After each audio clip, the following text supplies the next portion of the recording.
Today, in the ancient Indian history, in the part of the ancient Indian history, we are discussing Mauryan society and economy. This chapter.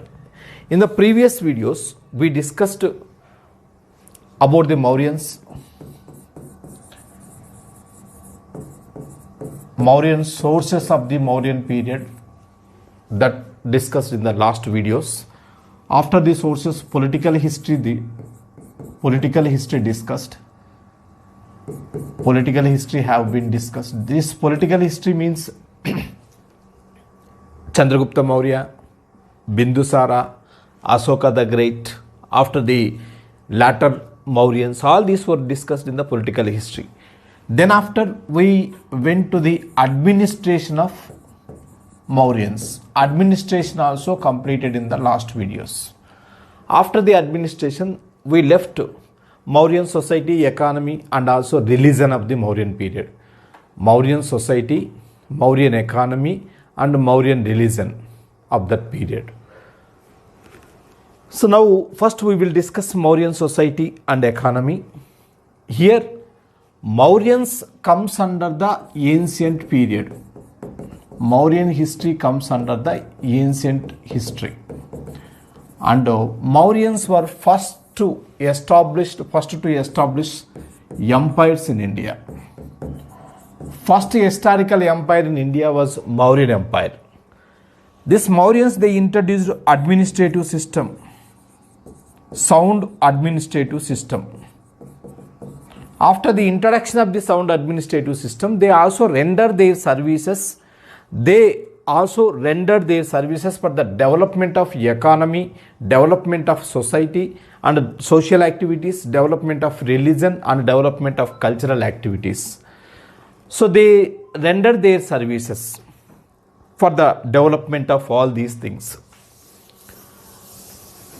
Now come across to the first society of the Mauryans. Mauryan society was ancient society. That ancient society originally it is a fourfold Varna society. Ancient Indian history, in the ancient Indian history, the society was fourfold Varna society. That is Brahmana, Kshatriya, Vaisya, Sudra. This system is called as fourfold Varna system. In this fourfold Varna system, we can also draw this like this is the Brahmins, Kshatriyas, Vaisyas, Sudras. This fourfold Varna system is a pyramidical system. Pyramidical system.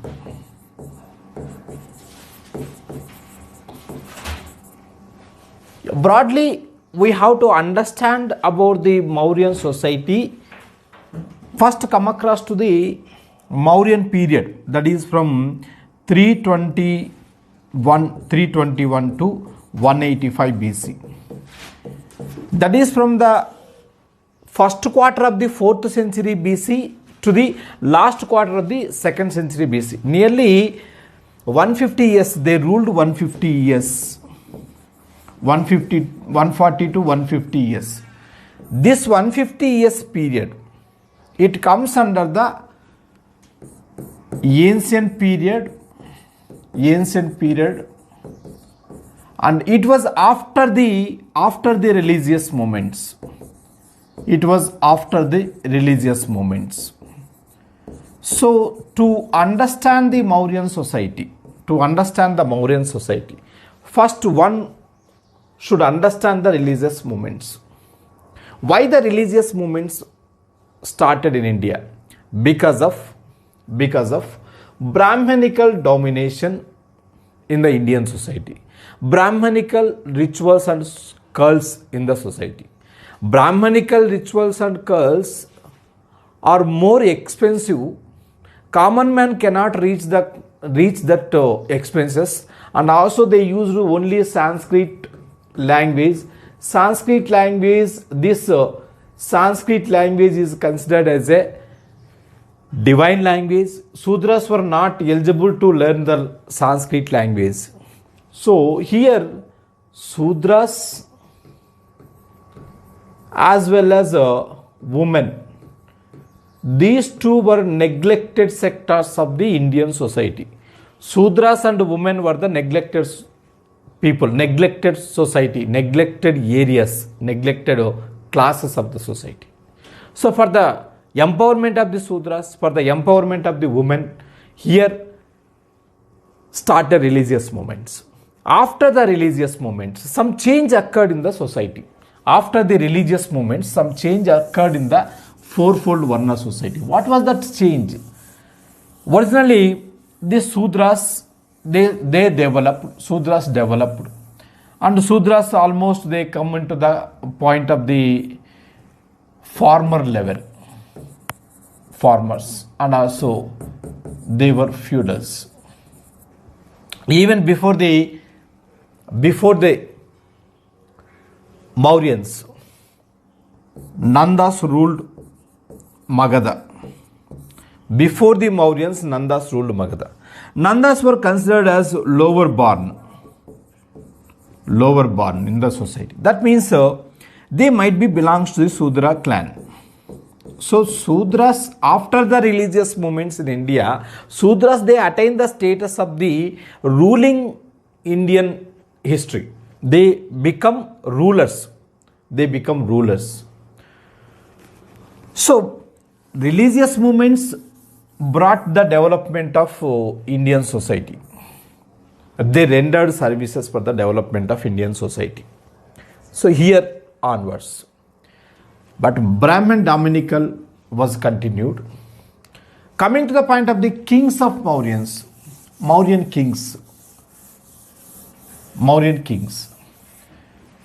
they contributed for the development of the society. And they played a vital role for the development of the society. But during this period, Megasthenes, he came to India. Megasthenes wrote about some Indian system, Indian social system. But before going to the Indian social system of the Megasthenes, our Indian society was of that period, Indian family system was giant family system. 3 or 4 families are living together at one place. That was the giant family system. More families are the giant families. And society was a patriarchal society. Mauryan society was a patriarchal society. Patriarchal society means father dominated or male dominated society. Here male dominated society. But coming to the point of the position of female, the position of female or position of the woman was not clear here. Women, some higher class women, they enter into the education. Higher class women enter into the education. Higher class women entered into the political system. But there is no evidences like that. Sometimes during the time of the Chandragupta Maurya period or Bindusara period, they might be involved in the matters of the political system, but there was no any example of the women enter into the political system. But women enjoyed somewhat freedom. Sati did not wagyu. That means Sati was there, but not in the more practice. Sati was continued, but not in the more practice. The widow remarriage also accepted during this period. According to the Kautilya's Arthashastra, what Kautilya Arthashastra says, Kautilya Arthashastra says that marriage is a sacred bond. Divorce cannot be accepted by the Kautilya's Arthashastra. If once married, they should continue their life. Divorce is not accepted, according to the Kautilya's Arthashastra. Next, widow remarriages were also there.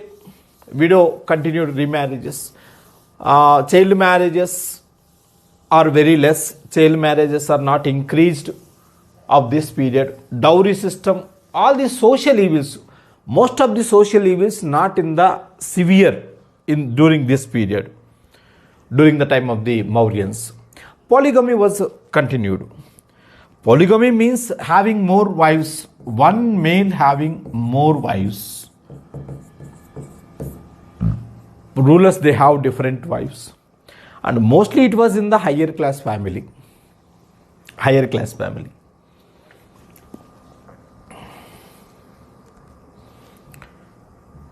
Next to, during the time of the Mauryan period, especially during the time of the Chandragupta Maurya period. Chandragupta Maurya period. Megasthenes, he was ambassador to the court of the Chandragupta Maurya. Megasthenes visited the court of the Chandragupta Maurya as ambassador. Megasthenes wrote Indica. Megasthenes wrote Indica. Indica book was not available. Originally, the Indica book was not available. But we know some matters of some evidences of Indica through the quotations of the different writers. Different writers, latter period, different writers, they took quotations from the Indica. That's why we are knowing about the Indica book.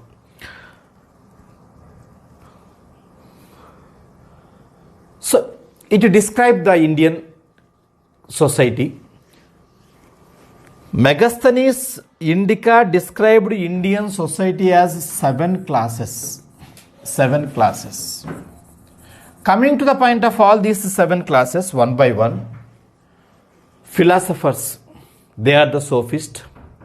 They are also called as sophists. Farmers, peasants, shepherds, herdsmen, artisans, normal common people, the people, those who are laborers class, artisans, soldiers, magistrates, councillors.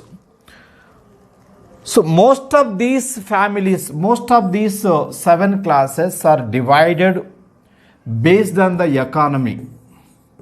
It was more based on the economy than the social system. The 7 classes which were mentioned by the Megasthenes, they mentioned based on the economic status of the people. Economic status of the people. Philosophers, farmers, shepherds, artisans, soldiers, magistrates, councillors, all these are based on the, we can know that he divided more based on the economic status than the social system, than the social status of that. So along with this, Megasthenes' Indica also mentioned some social evidences. We can also know some evidences about the society of India of this period. It said that no slavery in India. Megasthenes' Indica says that no slavery in India. But slavery was there. Slavery was there. Indian slavery was not that much of the severe like Greek. In the Greek, coming to the point of the Greek slaves, they would be banded with chains and at one corner of the house. They would be at one corner of the house with a naked body. But coming to the point of the Indian slaves, they won't be banded with chains and they can wear dresses like common people. The only thing is, slaves are called as visti, forced labor. That is the forced labor. They won't give any labor, any wages for their labor. They have to work with free of cost. That is slaves. Slaves means they used to give services with free of cost, without any wages.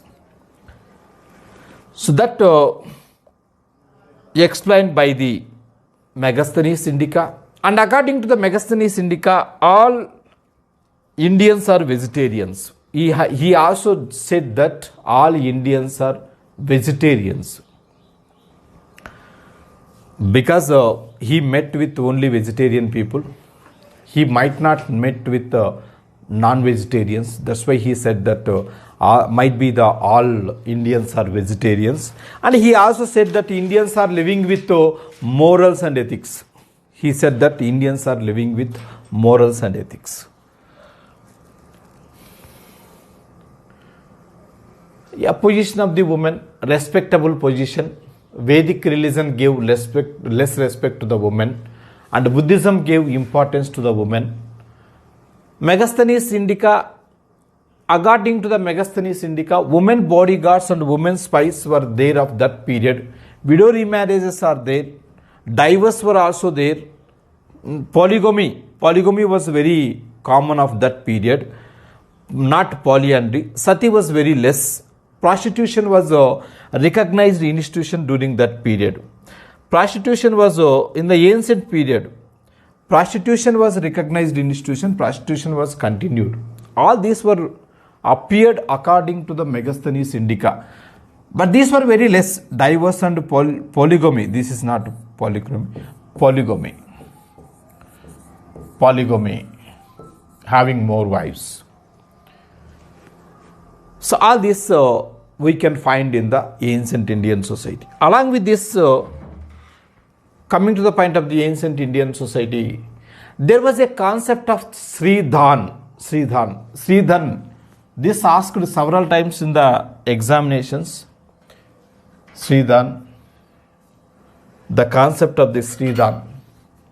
That means a property of the woman which was inherited from the family or from the in-laws family.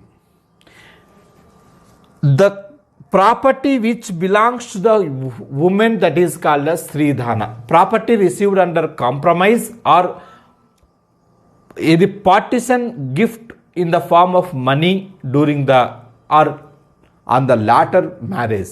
During the marriage or latter marriage, they would get some money. Women would get some money. That money is called as Sridhana. This concept is there during the Mauryan period. This is important concept of the society of the Mauryan period. But Kautilya, according to the Kautilya says that there were 15 mixed caste. That is Antyavasian. 15 mixed caste according to the Kautilya. And the slaves were there. That is Vitti, already I told to you, Vitti is a forced labor. Most of the slaves are coming from the Sudras. But sometimes, these slaves, they came from the higher caste. This is about the society of Mauryans. Next, coming to the point of economy of the Mauryans. Whatever the economy, if you take, economy has two types of the concepts. One is agriculture, another one is trade and commerce. Economy means agriculture and trade and commerce. Agriculture and trade and commerce. These two comes under the economy. In India, whatever the ancient period in India or ancient period or medieval period, even till today, our main occupation is agriculture. Our culture is agriculture. Indian culture is agriculture because we have more people depending upon the agriculture. Academic financial year of the Mauryans, that was financial year Asada Masam. This is a financial year of Mauryans. The financial year of the Mauryans, Asada Masam, it starts with Asada Masam. Asada Masam means July to August, that period. July to August, this is called as Asada Masam. Main occupation of this period is agriculture. Agriculture was their main occupation. And the king is the owner of the land. Land tax was 1/4. 1/4 of the land tax they would pay to the king. The main source of the income of the state is land tax. Land tax. King is complete owner of the land. King has every right on the land. He can sell the property, he can donate the property, he can donate the lands, like that. Whatever the land under the control of the king, that was completely, the entire land owner was the king. The entire land owner was the king. And during this period, the land was the land was divided into different types, that is different types of the lands. Krista, a cultivated land. This land cultivated for every year. Cultivated land means cultivating for every year. Cultivating every year, either one time or two times, one time crop or two times crop. Every year, cultivated for every year, that is a cultivated land. Krista. After this, Arista. Arista, it is a Banjar land, that is uncultivated land. Usually this Banjar land will be used for the purpose of the donations. For the purpose of the donations. Why this land used for the purpose of the donations? If Banjar land would given to the farmer, farmer will take the Banjar land as a donation and he will develop the land. And that Banjar land will be converted into agricultural land by the farmer. Agricultural land by the farmer. Even today we are converting more agricultural lands like forest lands. Forest became very less percentage of the forest in India. So like that, agricultural land, Banjar land, if given to the farmer, it will change, it will convert it into the agricultural land. So that's why Banjar lands will be always for the purpose of the donations. Kedara, that is irrigation land. According to some evidences, Mauryan emperors, they rendered services for the irrigation and they provided irrigation lands, like during the time of the Chandragupta Maurya period.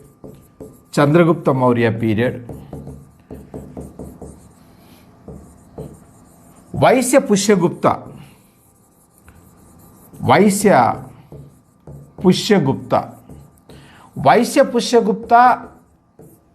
he constructed Sudarsana Lake. This we are knowing from the evidences. Sudarsana Lake constructed at Saurashtra, that is in Gujarat. Saurashtra means Gujarat. So like this, they provided irrigation facilities. Sthala, that is a rain dependent land.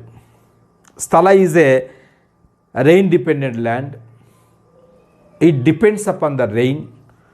And Vata is a sugarcane land. The land is specially for the purpose of the sugarcane, that is Vata.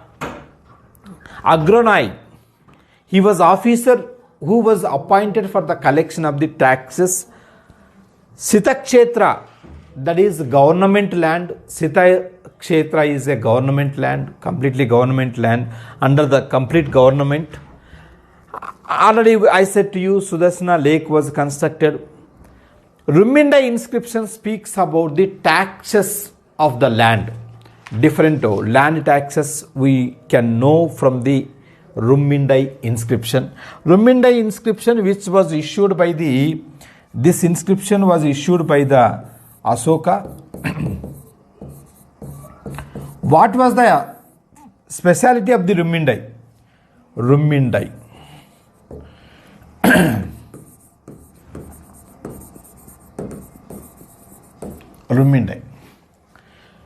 is the birthplace of Gautama Buddha. When Asoka visited the birthplace of the Gautama Buddha, Rummindai, there on the memory of the birth and to give respect to the Buddha's birthplace, he exempted taxes of these people. The people, those who are living in the Rimindai area, that is there in the Nepal, these people no need of paying any taxes. So while exempting the taxes, and also he mentioned what are the taxes collecting from different areas. Taxes collecting from different areas, that also mentioned here. So that is what Rimindai inscription says about the taxes, collection of the taxes. That is about the irrigation, agriculture and everything. Next, coming to the point of trade and commerce of this period. Trade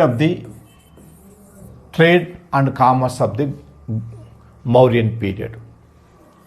During the time of the Mauryan period, trade and commerce was under the control of the Sreni. Sreni means trade guilds. Trade guild is a occupational group. Trade guild is a occupational group which is going to be occupation. Each and every occupation. Like for example, during this period, coming to the point of the Mauryan period, weavers. This is one Sreni. Weavers is a one Sreni. Carpenters. These were another Sreni. Carpenters is another trade guild. Like that, blacksmiths, goldsmiths, Swarnakara, leather workers, Charmakara. Like each and every group, each and every class, they formed a group. Each and every occupational class, they formed a group that is called a Sreni. Sreni is a occupational group.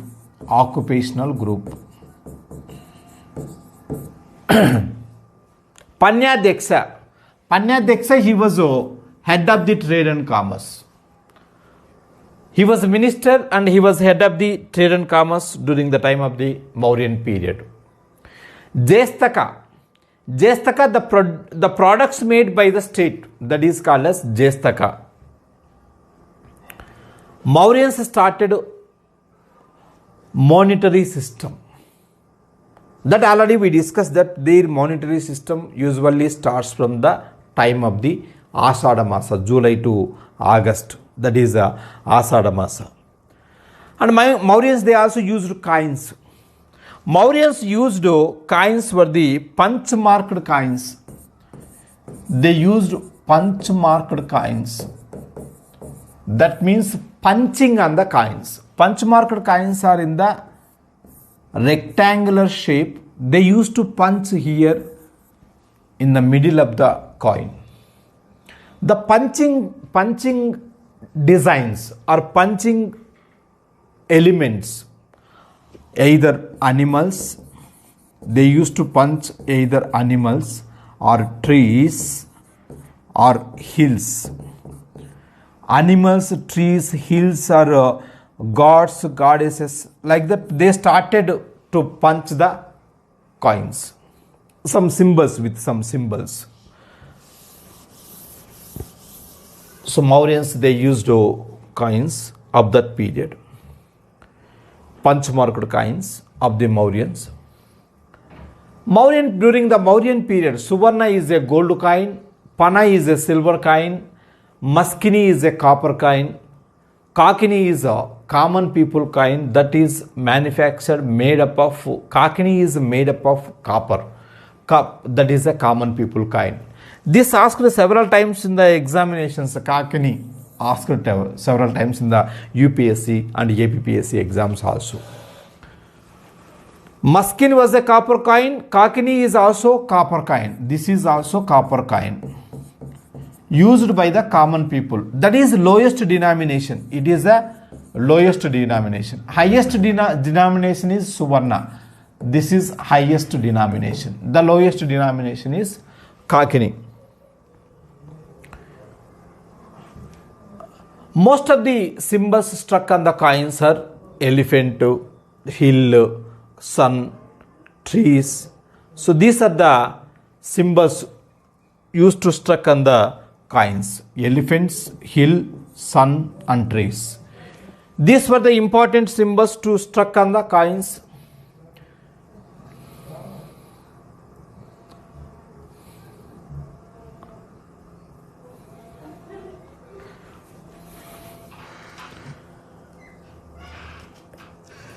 Yes, sir. Most of the symbols. Next, Mudra Deksha. Mudra Deksha.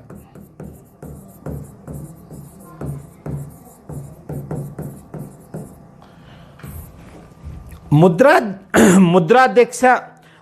Deksha, he was a person who look over the minting of that period. During the Mauryan period, the head of the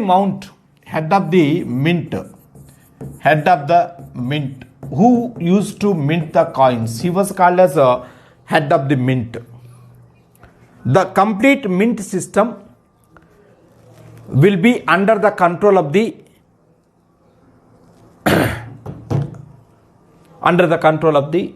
Mudrakshara.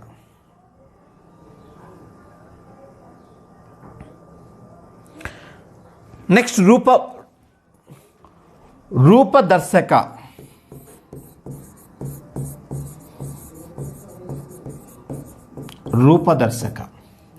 Rupa Darsaka, he would protect the coins. The person who would protect the coins, he was called as Rupa Darsaka. Mudradyaksha, Rupa Darsaka. And mines was under the control of the Akaradyaksha, who look over the mines. Metals, they used metals like copper, silver, gold. These metals were used of that period. After this, for the development of trade and commerce, there should be roads, correct roads. Mauryans, they constructed rail highways. Mauryans were the first rulers in the entire Indian history. They constructed rail highways, like national highways of present period. They are called as rail highways. The earliest rail highway in India, Pataliputra to Takshila. The earliest rail highway in India is from Pataliputra to Takshila. Others are Sravasti to Pratishthanapuram. That was one rail highway. That is South Rail Highway. And Sravasti to the Rajagruha. That was another rail highway.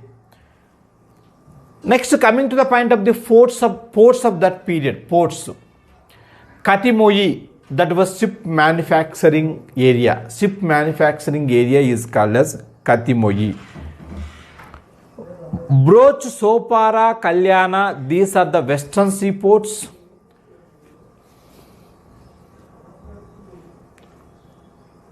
Tamralipti, Mysolia, Arikamedu are the eastern seaports of that period. These seaports they maintain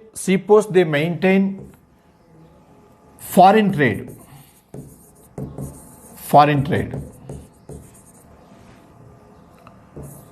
In India, actually we have this area is considered as sea related area, coastal area. This area is the coastal area. So that's why we can find western coastal area, eastern coastal area in India. Especially in the eastern coastal area, Tamralipti, Mysolia. Tamralipti is Bengal. Mysolia is Machilipatnam. Mysolia is a Machilipatnam. Arikamedu, that located in the Tamil Nadu. So these are the areas which are comes under the ports of that period, foreign trade, for the purpose of the foreign trade. And what were the main exports to the foreign? Main exports: spices, pearls, diamonds, cotton textile, ivory, goods, all these things. Actually, the main exports from India to the foreign countries is luxurious items. Mostly luxurious items. We are going to export luxurious items. Indian cotton textile is very famous in the world of that period. India is very famous for the spices.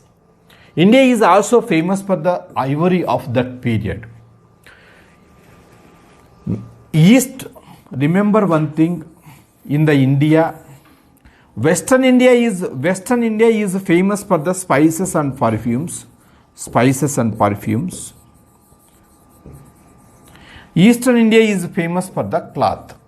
That you have to remember very clearly. Okay.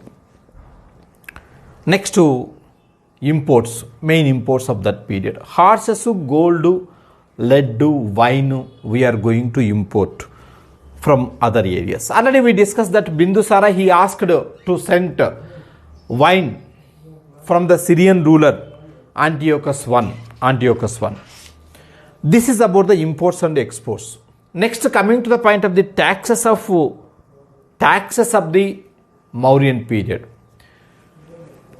Brahmins, physically handicapped people, girls and boys, these are exempted from the taxes. They are completely exempted, no need of paying any tax. Old man, no need of paying any tax. Brahmins, no need of paying any tax. That is women, girls, boys, these are no need of. Pariharaka, this is tax exempted village. The village which is exempted from the tax is called as Pariharaka. There are some different taxes like Bhaga. Bhaga is a tax which is kind, that is which is with material. Kind is a material. Taxes are two types. Tax can pay in two ways, that is either cash or kind. Either cash or kind. Bali is a general tax on the land. Kara, it is a tax on the gardens. Pindakura, it is a tax on some villages. Hiranyaka, this is cash tax. That means gold, paying gold. Especially this tax mainly on the traders. Levied on traders, mainly levied on traders. Ruminda, already we discussed that Ruminda inscription speaks about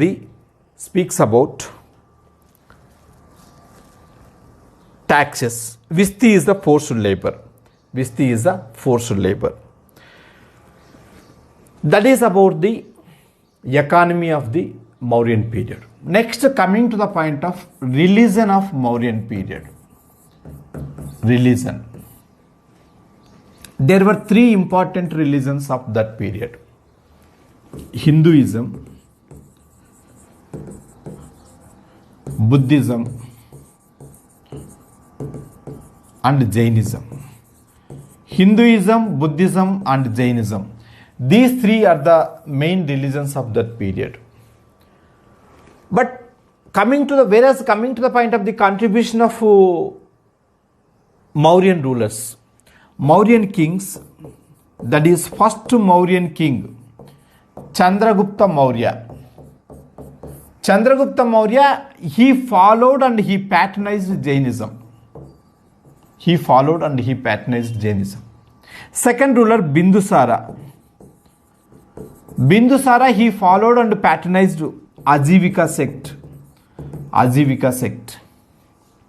And after the Bindusara, Asoka, he patronized and he fought for the development of Buddhism. Even though Asoka, he followed non-interference and tolerance policy towards all the religions, but he gave more importance to the Buddhism. After the Asoka, Dasharatha, he followed Ajivika sect, and Samprati, he followed Jainism. Yeah, here, coming to the point of here,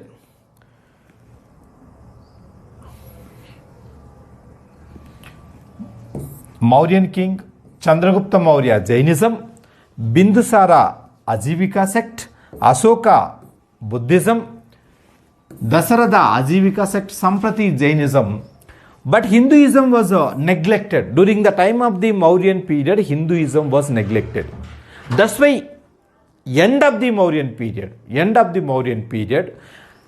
revival of Hinduism started by the Sungas. Sungas were the Brahmins. Pushyamitra Sunga, he started Brahmanical revivalism. So like this, wherever the area is neglected, there will be a movement from that area. So this is about the religion of the Mauryan period. Now in this video, we completely covered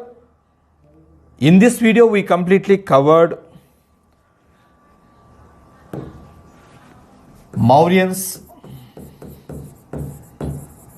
society of Mauryans completed, economy of the Mauryans completed, religion of the Mauryans completed. Regarding Mauryans, there is only one topic left, that was art and architecture of the Mauryans. This art and architecture of the Mauryans we can make in the next video, because it is a lengthy chapter. That's why this chapter will go in the next video.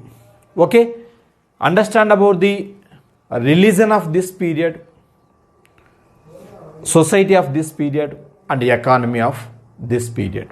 Okay, good luck to you all. We will meet again in the next video.